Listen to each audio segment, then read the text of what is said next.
almost like an Ethernet cable. In fact, there probably is an Ethernet cable that would make sense. So what they would do is just give them a long cable and install it, and whatever was left over they'd hide down here. Okay. Hello and welcome to, well, Carlin's Worlds. Yeah, that should work. I'm a wanderer, a tinkerer, sometimes a nomad, a military veteran. I do things differently. There will be tinkering. I have a motorcycle, a truck, and a school bus. I live off-grid, so there will be some solar, batteries, inverters, and maybe even some wind. It blows. And that's all I can fit into about 30 seconds. Oh, and please, if you like any of this, it would be really awesome if you could subscribe and click that notify bell. Drop a comment if you have any questions or ideas. Share, like, comment, subscribe, notify. Oh, and Patreon if you're really an awesome kind of person. Cool. On with the show already. That looks a little different. I would say I'm making great improvement, except in that everything is on the bed. So, you know. I keep thinking my life is like Tetris, but it's more like Free Cell, where you can only move 4 cards at a time because that's all the room you got. And you always want at least 6 cards, or 6 spots or whatever. So, I don't know. I'm not the expert on this, but it looks kind of cool anyway.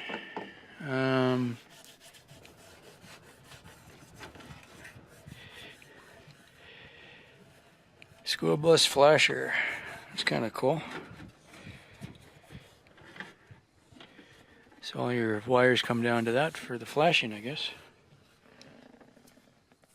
Electronic 8-lamp school bus flasher. Cool. This thing, I'm thinking, it's a solenoid operated valve that allows air pressure from the air brake system to open up that stop sign out there, which means there's an air actuator out there. I'm just guessing that because these look like airlines running out to that, and that looks like an airline. It's an air fitting. It's not electrical. It's a fitting. Kind of cool. Who knows what we can make with some of this stuff. But when I'm done, this is all going to be gone. And this piece, it was funny because almost none of the screws were holding. It was just like, yeah, wire hanging, nice. Probably why nothing worked, everything was broken. Cool. Heck city in here. Let's just put an inline fuse somewhere random. Probably a continuous duty solenoid for powering shit. Yeah, inline fuse is just hacked in everywhere. That is not the way it left the factory.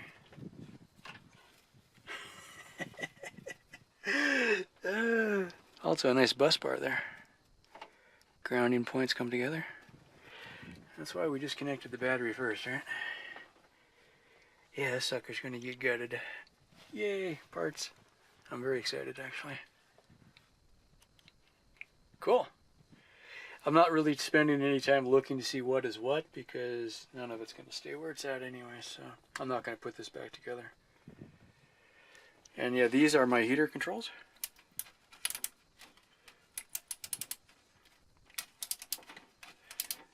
A lot of your older vehicles are like that. The mail trucks that I worked on had exactly that kind of a setup. And then the one below it the same way. You can hear a door opening or closing.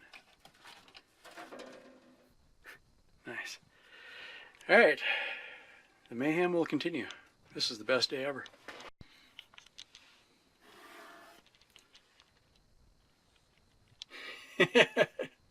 Probably not going to go much more than that. That's only got a few more than my truck does right now. That's kind of scary. And I'm just driving my truck like nothing to it. And I'm like, yeah, this truck is going to die anytime now. Anyway. Hey, look at that. That whole panel is gone. Fairly easy. That's what's neat about this is it's made to be maintained by quote-unquote professionals. Although some of what I see does make me wonder. So these are the cables that ran the heater controls.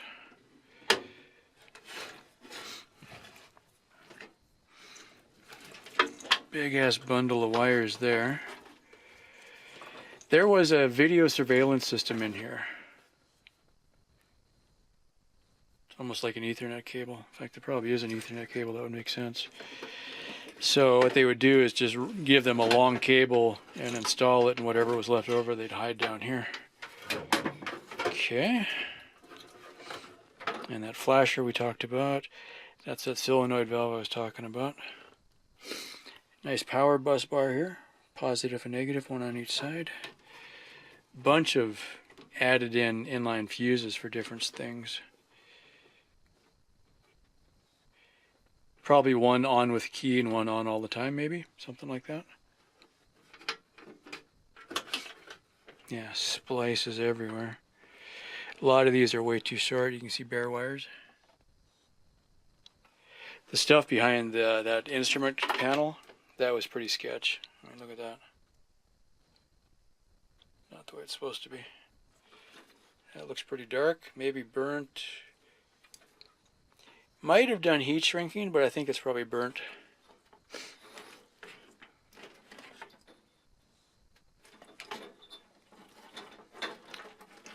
What do they call those? Scotch splice, I think. Those are purely a sign of the devil. Because what it does, it half cuts through your wire and it gives you a spot that you can tap into it. That's a hack. Yeah, so good riddance to most of this, right? So I'm going to go through, yeah, here's a Scotch splice right here. Here's an example. So the yellow part snaps into your wire and partially severs it, makes a connection, and then you can take this piece and snap into it. If you ever happen to see one of those in a car you're about to buy, run. That's how they install alarm systems. If you don't have an alarm in your car and you want to install one, that's what the guys are going to do. They're going to, and the black van I used to have a long time ago when I lived in Seattle. That's how it was set up. They had put in an alarm in it, and these things were snapped in everywhere. And so I didn't like the alarm because it didn't come with a remote. So I went to replace the battery one time or charge the battery, and the alarm goes off. And I'm like, yeah, I don't have a remote for this thing. What the hell, you know? So we disconnected the battery again, and I went under the dash, and I started finding these things everywhere. And every time I found one, I'd completely remove it and then inspect the wire and see how much of it was left, because it literally cuts through part of the wire, right? So I'd check the wire, see if it looked okay. If I didn't like the wire, I'd make a splice and redo it. And if it was okay, I'd just tape it up really, really good and then move on to the next one. And there's about 15 or 20 under the dash of that truck, or the van. Yeah, it was pretty sad. Okay, next plan. I'm going to go through this and basically just undo everything. This is the one that goes back into that bundle that I was talking about. This is the one that runs all the way to the back. So this is going to be awesome because I can get to all of the wires I need just right here. So I'm going to, I think what I'm going to do, I'm going to get my roll of electrical tape, which I don't have yet. I'm going to isolate all the wires, figure out what they are, or if I want them or not, basically. Basically, this bundle I want, and I don't think anything else I want. So I'm going to just take all this stuff out and just completely remove it. Whatever's left, tape it up, and pretty much ignore it. I'm pretty sure that's a continuous duty solenoid, which lets you use a small switch to turn on a big switch. I've got one of those in my pickup right now. That lets me run all my aux lights off of the battery and then when I turn the key off, that disengages and all my aux lights turn off automatically. That's what that is. That looks like a really nice new unit. Probably at least $30 to $50 for that. So that'll make a new home somewhere. And a lot of this I'm just going to probably salvage it. See if there's any parts I can use, like for instance the inline fuses. Right? Those are useful. I can use them for something else. That piece is now removed. It's a nice unit, you know, I can reuse that. So I cut the end off it and solder it onto a new project kind of thing. So I'm going to end up with a box full of those guys. And that'll be it. And once this area is clear, then I'll move down and work on, and I don't know how far this I'm going to get today or this weekend, but this is very promising because it's coming apart really easily. And then from here I can move forward with, you know, like windshield wiper motor right there. Those are awesome. It's a motor that's got a really good gear reduction on it. I see a lot of guys building robots out of those. So those are kind of fun to have. I mean, you can buy them cheap on eBay, but this one's free. Yay! I actually thought of this one time. This would be kind of fun to leave the windshield wipers working. You know, so on a rainy day I could sit here and look out the window and hit the wipers and just have the windshield clear. I may do that still. We'll see. Okay, I don't know a lot, but let me talk for an hour about what I do know. I have a little bit of experience with how this kind of thing works because of the mail trucks I worked on.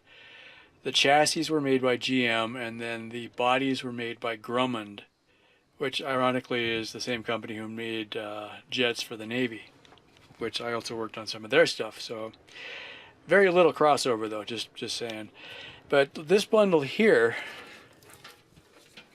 actually not that bundle, some of this bundle down here comes from the truck side. And then these terminals here are, I guess you could call them like a bridging terminal. Okay, so the short bundle from the truck would clip into one side, and then you'll see like the same color coming out the other side. Okay, so that's just an easy place for them to make wires join together, so you'd have all of the red wire, you know, red and white comes in from one side and the red and white goes out the other side. From here it goes back to that bundle I'm talking about. This is freaking brilliant because all I got to do is disconnect all of the truck side from the bus side. All the bus wires go back, all the truck wires go forward. So I can just disconnect all of these going this way, leave the ones plugged in that go back, and then later on I can bring in my own switch, put it here, connect it to all of these, and I got wires that go back. Now, for this, what I really want is, actually I might leave these ones connected for now so I know which ones are which. Okay, so I've got master switch, right amber, right red, stop amber, left red, left amber, start switch plus volt. That's when you're hitting the key probably. Okay, so if I leave those mostly connected, I can then figure out which of these wires are what. Okay, so for instance, this one negative ground. This was hooked down to the ground, and they had ground points just screwed right into here. Now if you notice how dirty this is coming from, where did I throw it? I got a pile of parts back here. This was that solenoid operated air valve that I was talking about. This is what I'm pretty sure opens up the stop sign out there. Okay, so you put power on the solenoid energizes, opens the valve, air comes in one side, goes out the other side. The one with the yellow is probably a pressure reducer or pressure regulator, so you can dial it in. Okay. So instead of putting a electrical motor back there because you have air for air brakes, it just made sense, let's just use the air. So there's an air tube that went to the front, comes in here. Well, air has dirty, like oil, so this thing was blowing oil all over all of, you know, this stuff, and then the dust was just sticking to it. So that's what all this is. It's just, yeah, right. Kind of fun after being a postal guy for all week. I can come out here and rip the bus apart. So that's kind of what's going on there. So what I'm doing, I'm kind of identifying stuff as I go. I'm never going to put this back, you know. I hope. Man, would that suck. But I'm just kind of looking at how they built it. It's kind of clever. You know, I always enjoy taking something apart to see how somebody else built things. So the wires from this side are coming in, like these maybe went to the switches. Yeah, these all went up to the switches that I took apart. Okay. And then there was that continuous duty solenoid there that had a great big wire. This goes probably right straight to the battery. Okay. So when you have a switch turned on, it energized the solenoid, and everything that was connected to that had power then. One of these is, forget which side is which, I didn't really look too close. But they had all of these are the same connector, and then these are separate. Alright. So you could have positive on one side, which is what they had. They had a short wire from the solenoid right to here. So when you energized, I got it disconnected right now, that's why it's bouncing. So when you energized one, they all had power, and then the power could go out. And then these might have been grounding points. They probably are. So anything connected to here was grounded, and anything connected to here was hot with the key, for instance, or hot with the master switch. Okay? But it's nice, you know, they got them all laid out in kind of a, like about a 45-degree angle, so you can get to them easy. And this whole piece was really easy to take off. It was just a handful of screws, so if you needed to, you could just get right into here. Also, there was an open panel on the back, so you could get into part of it without even taking the whole thing apart. Kind of cool. This is the thing I like about how like industrial and professional things are built as opposed to how your car is built. Cars are frickin' just a nightmare to work on. And the nicer the car, it seems like the worse they are. Because they don't want you, the average person, getting in there and messing with stuff. But if you were looking at this from a point of view, if you just bought yourself a school bus and you were going to do a conversion, take some time to understand how they wired this. You might be able to take advantage of some of it. You know, you're not going to use the red light flashing stuff anymore, but you might see stuff that you could tap into. You know, maybe, for instance, take your dome lights, move them off of the ignition side, wire up a different circuit with maybe another one of those continuous duty solenoids, which is, I just saw it a minute ago. Yeah, I just set it somewhere where I can't see it right now. Anyway, so get yourself another solenoid, mount it somewhere else, have it going to your house batteries. That would make a lot of sense. So when you're parked, shut your key off, all of your starting battery stuff is isolated. Now you've got your house batteries that you could run your lights off of. And you could totally do it right in here because there's enough room. And if you took out the stuff that was school bus only, that would leave you all kinds of room in here to work. And on this bus at least, your main battery box is right below us, which would mean you'd have easy access to that. And this bus had room for 3 batteries. It runs just fine with one battery, so you could have 2 house batteries and 1 starting battery and wire them all completely separately. You could set them up so that they would energize when you're running, and that would charge your house batteries, shut the key off. Your house batteries are then separate from your main battery, so you could run your house batteries completely dead, playing on your laptop, and still be able to start the bus, idle it for an hour, recharge all your batteries again, shut it off. Pretty slick. If you had solar, you could choose to have a separate charge controller on the front battery, which would be your starting battery, have a separate charge controller between, or your house batteries could have one charge controller and a separate charge controller could be on your starting battery. That way you wouldn't overcharge your starting battery with your solar panels. It would just keep it nice and topped off. So if you're boondocking for a couple weeks, you go to leave, no problem. You can start right up, no big deal. Also, on that note, buses have high output alternators, much bigger than what would be in your average car, because you need to be able to run all the lights and everything, and your heaters and your fans and everything. So, you could charge your house battery faster off the alternator than you would in a regular vehicle.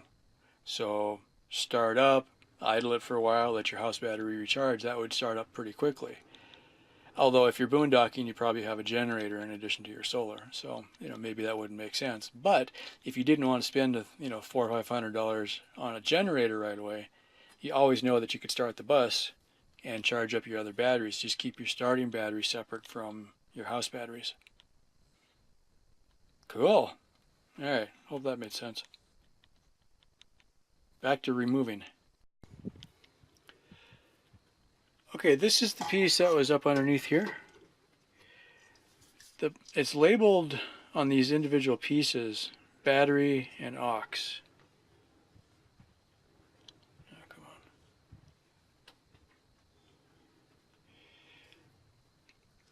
I'm wondering if these are breakers or something.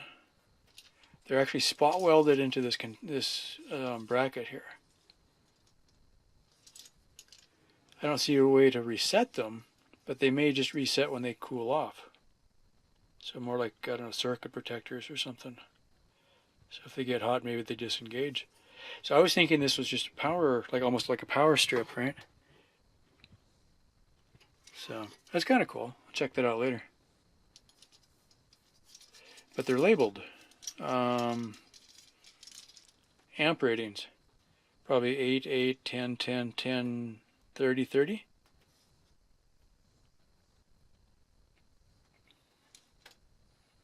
$580, 585, something like that. It's kind of cool. Okay, I've got the truck side basically disconnected now. So, haven't quite decided how far I'm going to go here.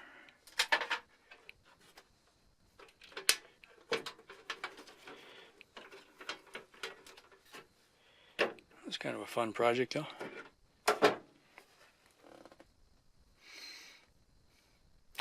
What I'm kind of thinking here, from what I've seen, this is probably set up what you would call one-wire wiring, or what I would call one-wire wiring. Chassis is ground, so you don't run a ground wire. All right. If that's the case, I should be able to hook up a power, like hook a battery to ground, and then touch each wire and see what comes on. You know, that'd be simple enough. If I see a brown wire, that's probably side markers or something like that. But without, I never did bother to actually get a wiring diagram. That would be maybe a good idea. I can also look at these and see where they go. All right, because a lot of these are coming off of here, so that would probably be all of my flashers.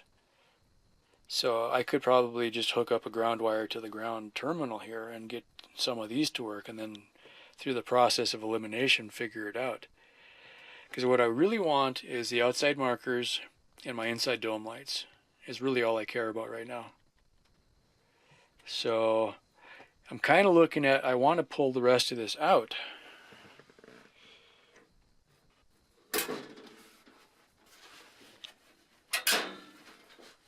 Down there's the heater core. I don't know if this thing had, oh, that's kind of funny. Just a piece of rubber over that. I don't think there's air conditioning in here, it's just heater. And there's all my heater hoses there coming in. So I could literally, or more likely I'll do it on the outside, on forward of the firewall. Find the heater hoses, drain them a little bit, and then cap them off on that side, and then make a frickin' mess in here. But once it's disconnected, then I can just start pulling all this stuff off. And I may just transfer these right up to here, something like that. Now these wires have in and out on some of them, which would probably mean they come from the flasher into one side of the bridge and then back out to the flashing lights. That would kind of make sense. That looks like a flasher too. Maybe. I'm not sure what that is.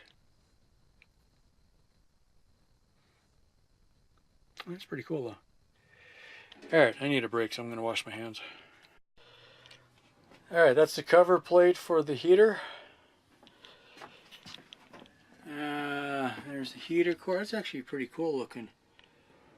Got to do some disconnecting there. This whole piece is loose now. I was looking for screws and then I grabbed it and it just freaking moved. So some of it was held on by this top piece. There's a strip of kind of a box. Let's see. That silver piece and the black piece underneath it is a box that little black hose hooks up to. That's your side window defroster. Anyway, this whole piece is loose now. So now I'm going to have to take a minute and look at my heater hose situation to see if I can, what I want to do with that. Because I don't want to just, open up hoses and have, fluids running in here. Also, don't look at the number, but that's a credit card. Found it down inside. Let's see, I found a credit card, part of a necklace, some little gold things, some kind of a charm, I guess, for a necklace. All fell down inside here. This looks like a ring. I don't know.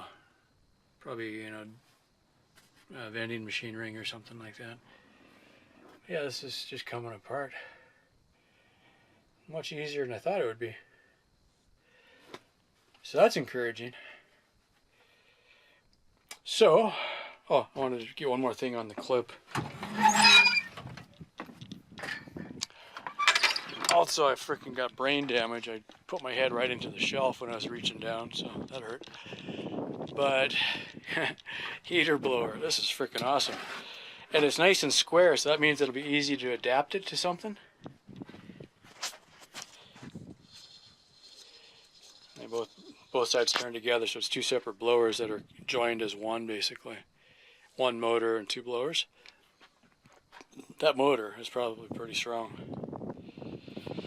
So, let's see, this linkage here opens and closes one way or the other. So basically in from one or in from the other. And then there's this piece here that can close it off or open it up, two different ones. So that's going to be useful for later. I might improvise some kind of a heater with that. One thing I'm looking at, if I could get enough solar heated hot water and then pump that water through a heater core, I could possibly heat the bus with that in the winter. It's not going to be enough. It might be worth something.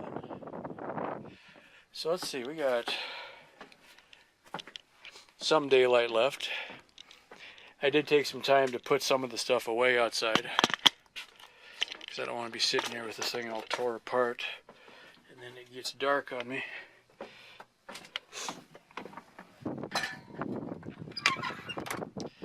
So let's see what I'm looking at.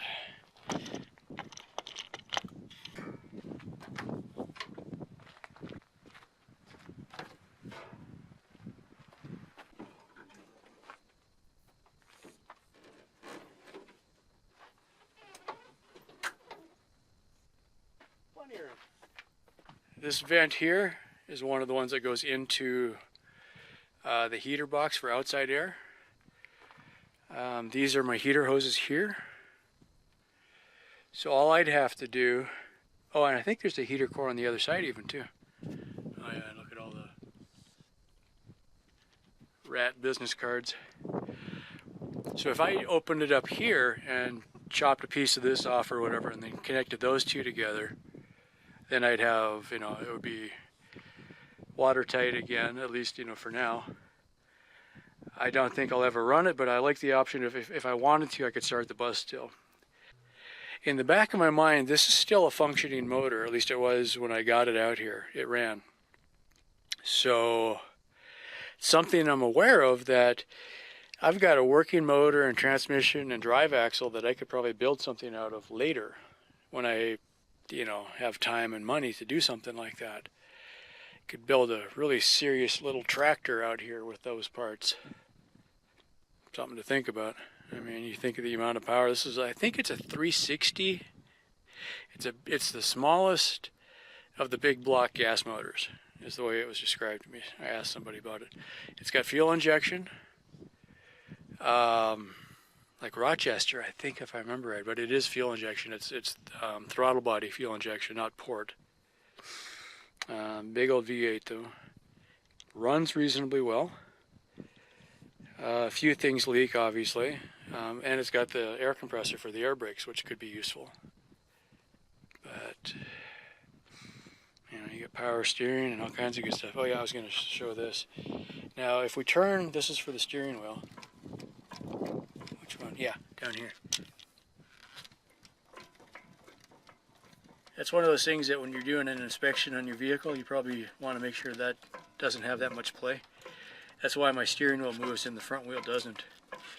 Also, just kind of fun for parts, air brakes on the front, right? So you've got an air actuator that you could use to move something with. Oh, I was talking about the air actuated stop sign out here. I played with this a couple minutes ago. I never noticed it before. Okay, so this part is an airbag. air blows it up and the thing comes out. How cool is that? So you could hook that up to your air compressor and just push the sign out. And the cable at the bottom is a spring that's pulling it back closed again. How cool is that? And it's broken. Anyway, all kinds of fun parts we could play with here. So, what I'm looking at though, these two are the heater hoses that I'm concerned with right now. And I don't know, let's see, where am I at? Yeah, just behind this bracket right here. So these two right here, that's the heater hoses that go into the heater box. I'm getting close to running out of daylight, so this might be a good time to stop because I don't want to have a big mess out here that I'm scrambling, you know, as the sun is setting and it's getting dark and I'm looking for a bucket to catch all the coolant that's probably not in there. I'm going to look real quick at the radiator to see how much is in there. Before I moved the bus the last time, I remembered it was pretty low, and I dumped a bunch of water in it just to have enough so I wouldn't overheat when I moved it, but I moved it, you know, it probably ran for an hour altogether. Never got warm, kind of thing.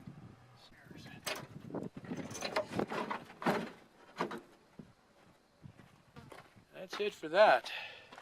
I think we'll pick up on that tomorrow. It'll give me time to clean up before it gets too dark out here.